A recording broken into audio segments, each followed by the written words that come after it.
Hello, and welcome to Solving Trigonometric Equations. My name is Tuesday J. Johnson, and I'm a lecturer at the University of Texas El Paso, along with an assistant professor at Doña Ana Community College. This is for UTEP's Math 1508, a pre-calculus class. Chapter 5, Analytic Trigonometry, comes to us from Larson's 10th edition pre-calculus text. Section 5.3, Solving Trigonometric Equations. In order to solve trig equations, we need to do a couple of things. First, always the first step, let's solve for the trigonometric part. If we're solving an absolute value equation, we'll solve for the absolute value part, and then we'll use a property. If we're solving exponential functions, we solve for the exponential part, and then we use a property. Everything that we try to solve for, we solve for whatever type of equation we have, and then use a property. So that's what we're going to do. We will solve for cosine of x by first subtracting 1, and then dividing 2 in order to get cosine of x equals a negative 1/2. Now I break it down into two different pieces, well, three, kind of. Looking at cosine, so that's the first piece, I look at the positive or negative sign. I know that cosine is negative in quadrants 2 and 3. I also know, my part 3 here, that cosine is 1/2 with a reference angle of pi over 3 or 60 degrees. So what I need to do is I draw them appropriately. I put pi over 3 in quadrant 2 and I put pi over 3 in quadrant 3. I then know the actual angle x will be pi minus pi over 3, which will give us the reference the angle in quadrant 2 with the reference angle of pi over 3, so that's 2 pi over 3. And then in quadrant 3, I'll take our reference angle and add pi to get 4 pi over 3. So, we solve for the cosine of x. We use the positive or negative sign to tell us which quadrants. We use the numeric value 1/2 to tell us our reference angle. Put our reference angles in the appropriate quadrants so we can find our actual angles. X equals 2 pi over 3 and 4 pi over 3. It's going to be our technique for, I believe, almost all of these. But our problem didn't say solve it in a specific interval, right? I have the answers of x equals 2 pi over 3 and x equals 4 pi over 3. But we could go forever in circles and we'll still end up with the same terminal side. So a general solution is from this angle, 2 pi over 3, I could add even multiples of pi, add full circles. And the same thing at 4 pi over 3 from here, I can add full circles and I will come back. So a general solution, 2 pi n plus 2 pi over 3 and 2 pi n plus 4 pi over 3, where n is any integer. In the first circle, from 0 to 2 pi, these would be my answers, specific answers. But in general, we have to add the 2 pi n. Tangent of x plus the square root of 3 equals 0. We want to solve for x, so the first thing we do is solve for the trig part. I find that tangent of x is negative a square root of 3. I know that tangent is negative in quadrants 2 and 4. I know that tangent is the square root of 3 when sine is square root of 3 over 2 and cosine is 1/2, and that's a reference angle of pi over 3. So I draw it appropriately. I put pi over 3 in quadrant 2. We just had that on the last example. That's 2 pi over 3. And then I put the reference angle of pi over 3 in quadrant 4. So that will be the angle 5 pi over 3. But notice how these are a pi away from each other. If I have the terminal side of 5 pi over 3 and I add pi, I'm back to this terminal side. And here, and here. So in general, for a tangent function, once you have the specific values, you can just in general say n pi plus 2 pi over 3. Not for all tangent functions, but for many of them, we'll be able to generalize our solution using only one of the first rotation solutions. We're asking cosine, we had to use two different ones. 4 sine squared of x minus 1 equals 0.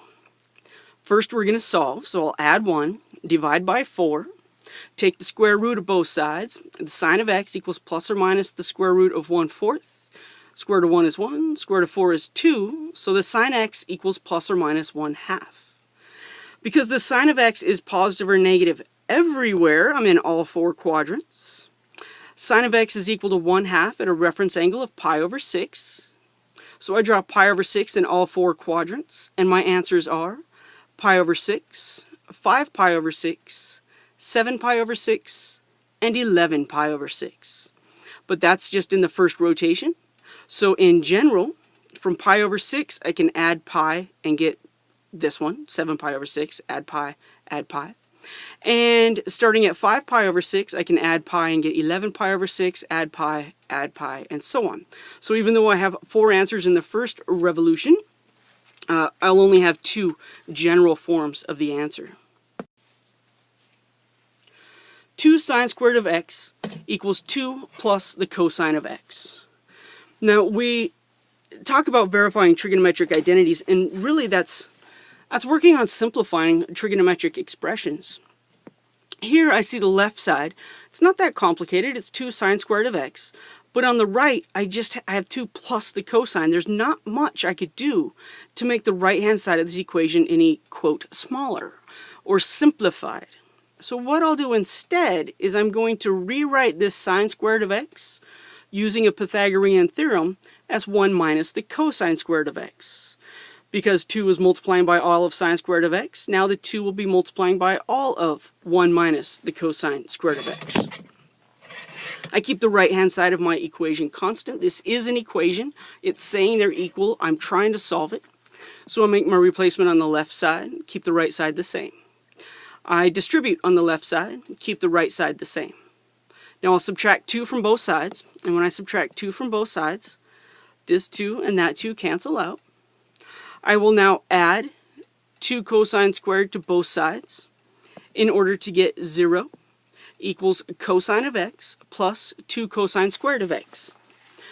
When we're solving trigonometric equations, we will want to, as often as possible, we'll want to have the same trig function throughout the equation. 2 different trig functions, sine and cosine, becomes extremely difficult to solve. But if I could rewrite it so they're both cosine, I'm good to go.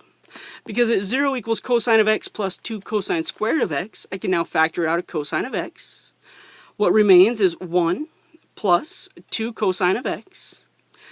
Now, zero factor property tells us if I have 2 factors multiplied together to give me 0, it must be that cosine of x equals 0, which happens when x is pi over 2 or 3 pi over 2.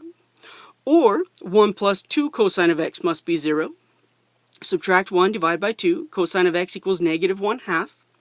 And cosine negative, quadrants 2 and 3. Cosine equal to 1/2 is a reference angle of pi over 3, just like our first example. So all 4 of these answers, x equals pi over 2 and 3 pi over 2, along with x equals 2 pi over 3 and 4 pi over 3. In general, not always, but in general, a trig function will give us 2 solutions. So when I square that, we'll now have 4 solutions. These are all 4 listed as part of the solution set. 2 sine squared of x plus 3 sine of x plus 1 equals 0. It's already quadratic in form. Think of this as u. 2u squared plus 3u plus 1 equals 0. You could totally factor that. That factors as 2 sine of x plus 1 multiplied by sine of x plus 1. Multiply first, we get 2 sine squared. Outside, that's 2 sine of x. Inside is 1 sine of x, which adds to be our 3 sine of x. And last, 1 times 1 gives me 1. Always check your factoring just to make sure you have your signs correctly, your plus and minus signs. It's the most frequently made error that I see. Now my first factor, 2 sine of x plus 1, will equal 0 when sine of x is a negative 1/2. I know that the sine of x is negative in quadrants 3 and 4. I know that the sine of x is 1/2 at a reference angle of pi over 6. Pi over 6 in quadrant 3 is 7 pi over 6. Quadrant 4, reference angle of pi over 6, will give me an angle of 11 pi over 6. The second factor, sine of x plus 1, equals 0 when sine of x is negative 1. And if we think about our graph of the sine function, the sine of x is negative 1 when x is 3/2. So, just because we had a sine squared doesn't mean we have the 4 answers. We could have up to 4 answers. Also, notice I have stopped putting the generic formula for these. Most frequently we solve within the interval from 0 to 2 pi, and generally that's what we do on exams at UTEP at least. If you need help with the NPi, just write to me, mathwithtuesday@gmail.com, or make a comment right here on this video and I'll get back to it as soon as I can. Alright, the cosine of x plus the sine x tangent of x equals 2. Earlier, but it's not earlier in that section. I believe it's earlier somewhere around section 4.5. We talked about showing that the left-hand side can be simplified down to the secant of x. So we can now solve this equation much more quickly and easily because the left-hand side, and you should verify it, verify that the cosine of x plus the sine of x tangent of x is the same as the secant of x. I guarantee it to be true. If the secant of x equals 2, then the cosine of x must be 1/2. The reciprocal of the left-hand side will equal the reciprocal of the right-hand side. I know that cosine of x is 1/2. Positive in quadrants 1 and 4, 1/2 at a reference angle of pi over 3. In quadrant 1, the reference angle is our angle, x equals pi over 3. And in quadrant 4, a reference angle of pi over 3 will be 5 pi over 3 as my x value. Two things. First of all, yes, we get a lot of these 1/2s, a lot of reference angle of pi over 3. Really, we're looking at 0, 1/2, square root of 2 over 2, square root of 3 over 2, and 1 as what we use frequently when we're solving equations, at least in the beginning as we're trying to learn the steps. Later we'll get into where we have to start using inverse trig functions and they won't be nice values that we've memorized from the unit circle. But for now, we have a lot of repeat answers because it's very repetitive. That unit circle, just same thing over and over and over again. So now, we can use inverse functions to solve, if necessary. Tangent squared of x minus tangent of x minus 2 equals 0. To me, that's quadratic in form. It looks like u squared minus u minus 2. So when I factor that, I know to get tangent squared of x, I'll have tangent of x times the tangent of x. In order to multiply to get 2, I'll have 2 times 1. I know, because the 2 is negative, that one of these must be negative and one must be positive. Keeping in mind that I want a negative tangent x in the middle, I see I have a minus 2 tangent of x and a positive 1 tangent of x, which gives me exactly what I've wanted. So check your signs, positive and negative signs, your addition and subtraction, to make sure you factor correctly. Our first factor, tangent of x minus 2 equals 0. I'm going to add 2 to both sides. But I don't have that one memorized. I have no idea tangent of x equals 2. So I'm going to use the inverse tangent function. If tangent of x equals 2, then x equals tan inverse of 2. In degree mode, this is 63.4 degrees in quadrant 1. But I also know tangent is positive in quadrant 3, so I use my reference angle of 63.4. I add 180 to it in order to put it in quadrant 3, and these are in degrees as indicated by the degree symbol. If you need to, put your answers in radian form depending on what form is being asked for in your particular question. Our second factor, tangent of x plus 1. If that second factor is 0, tangent of x plus 1 equals 0, then tangent of x equals negative 1. I know that tangent is negative in quadrants 2 and 4. I know tangent is 1 at a pi over 4 reference angle. So pi over 4 in quadrant 2 is 3 pi over 4. And a pi over 4 reference angle in quadrant 4 will give us 7 pi over 4. Again, 4 answers. I have really just kind of written this in a jacked up form. 2 of them are in degrees because I'm using inverse tangents, and 2 of them are in radians. You can use radian mode to find this inverse and just round appropriately based on whatever your question asks you for. You don't have to go to degrees. It's just easier for my brain to understand.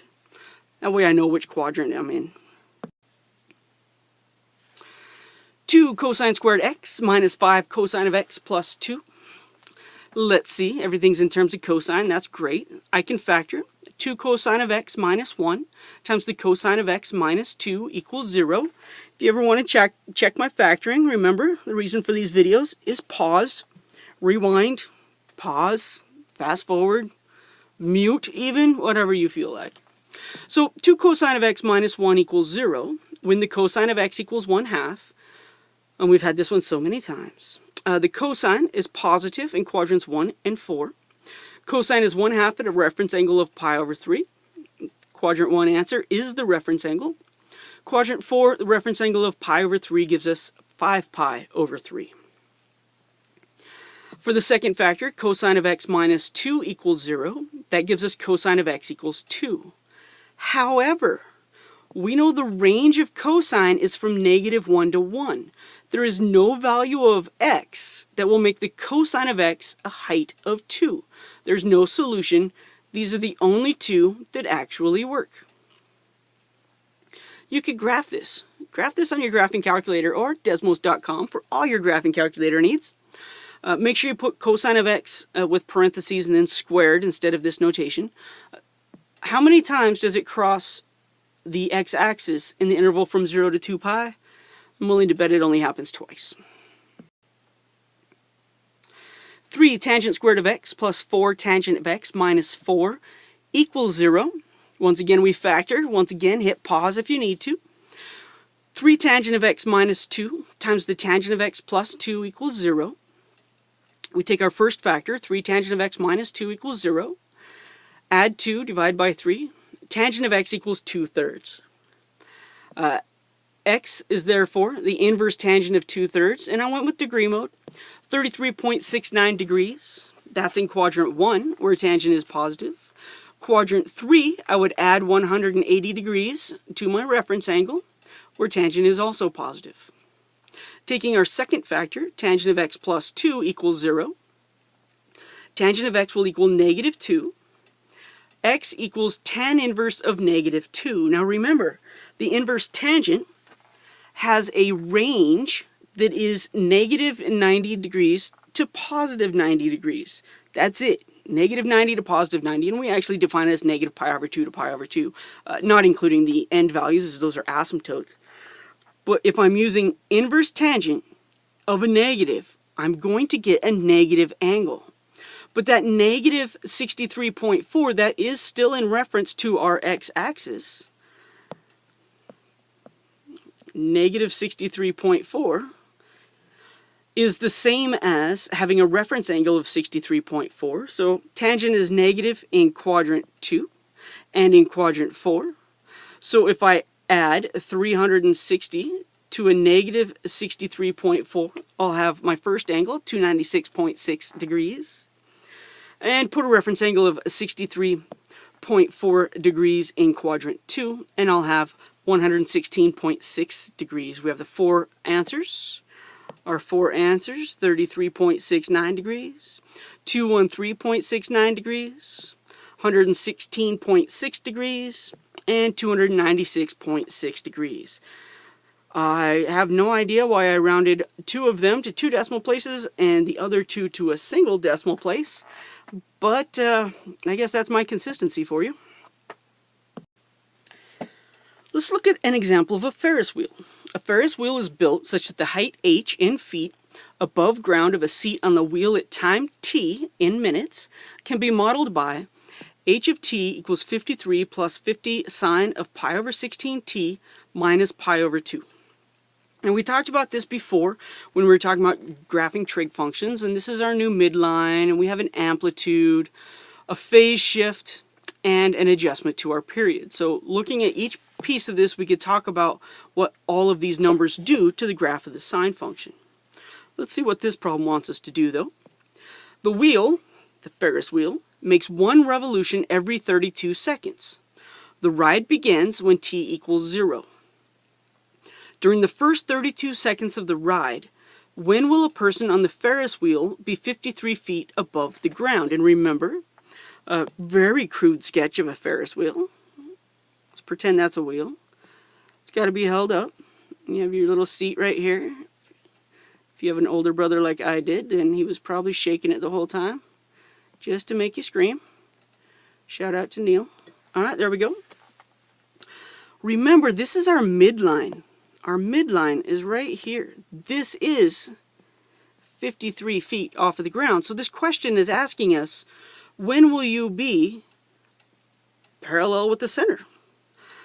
When will a person be at the top of the Ferris wheel for the first time during the ride? And if the ride lasts 160 seconds, how many times? And at what times will a person be at the top of the ride? That's when you're trying to find your friends that have left you behind. Alright, the wheel makes one revolution every 32 seconds. The ride begins at t equals 0. 53 feet above the ground, I'm going to solve the equation. 53 equals 53 plus 50 sine of pi over 16t minus pi over 2. Subtract 53 from both sides. I'll get 0 equals 50 sine of pi over 16t minus pi over 2. But I can easily divide both sides by 50 and get 0 equals the sine of pi over 16t minus pi over 2. I know that the sine function is 0 at integer multiples of pi. Right? At 0, at pi, at 2 pi, negative 2 pi, and so on. So we're going to solve this inside part. Pi over 16t minus pi over 2 equals 0. And then I'll add multiples of pi. So I will add pi over 2. When I add pi over 2, then I will, instead of dividing by pi over 16, I'll multiply by 16 over pi. Pi's cancel. 16 over 2 is 8 seconds. 8 seconds, and then 16 seconds later, right? The whole ride lasts 32 seconds, so to get from one side to the other, must be half of that. 8 seconds from the bottom, 8 seconds you're here, even with the center. 8 more seconds you're at the top, 8 more seconds you're once again at the height of 53 seconds. So at 8 and 24 seconds on the first revolution, the person will be 53 feet above the ground. So when will they be at the top of the Ferris wheel for the first time? And then when else will they be there? At the top, the midline of 53, my amplitude is 50. That's 103 feet in the air. So I'll solve 103 equals 53 plus 50 sine of pi over 16t minus pi over 2. Subtract 53, then divide by 50. Go ahead, pause, write it down, make sure I'm right. No, really, go ahead, pause. Alright, there you go. 1 equals the sine of pi over 16t minus pi over 2. I know sine is equal to 1 at a value of pi over 2. So I solve pi over 16t minus pi over 2 equals pi over 2. Add pi over 2 to both sides, I'll end up with pi. Instead of dividing by pi over 16 to solve for t, I'll multiply by 16 over pi. And that tells me at 16 seconds into the ride, I'll be at the top of the Ferris wheel for the first time. But remember, one revolution every 32 seconds. With a period of 32 seconds, you add 32. 16 plus 32, you'll be at the top of the ride at 48 seconds, at 80 seconds, 112 seconds, and 144 seconds. But it ends at 160 seconds, and we do not have time to get up to the top again. That's it. Solving trigonometric equations with a little Ferris wheel example. This also expected, even if you're not at UTEP, expect a question in solving trigonometric equations on any exam you have in pre-calculus. Once you've covered this section, it is extremely valuable to know this for calculus. That's it for now. Thanks for listening.